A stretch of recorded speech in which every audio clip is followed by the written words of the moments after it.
Good morning. This is Dr. Dangleben on behalf of Patient Choice in Chemin, Neuf, Pointe, Michel, bringing you some educational tidbits this morning.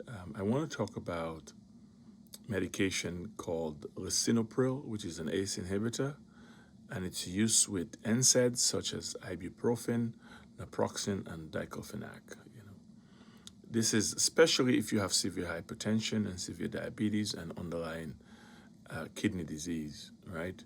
Lisinopril, which is considered to be an ACE inhibitor, is generally considered to be renal protective, meaning that it's good for the kidneys.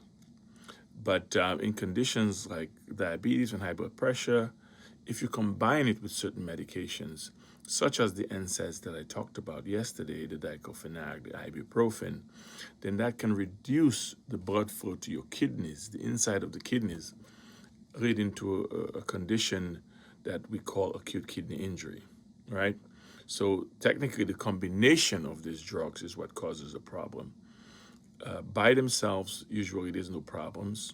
Normal healthy kidneys, not a problem. But if you have underlying kidney disease, even if you don't know, but you have severe uncontrolled diabetes, uncontrolled hypertension, you have to make the assumption that there is some underlying damage to your kidneys.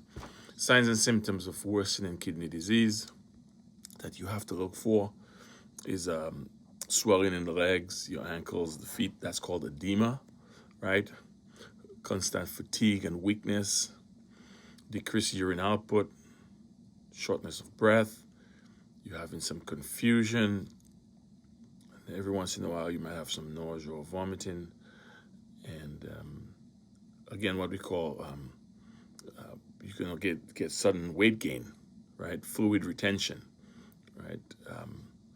So sudden, what we call in Creole, gonflé, like you get puffy, right? So, and if your high blood pressure is just difficult to control, that you're on 2, 3, 4 medications, then you have to be cognizant that your kidney and your heart and everything else can be taking a hit, right?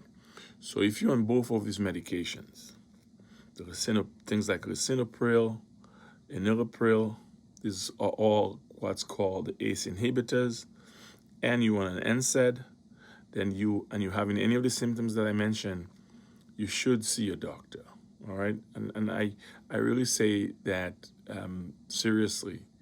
You have to consult your healthcare provider, and also for the healthcare providers, you have to educate your patients.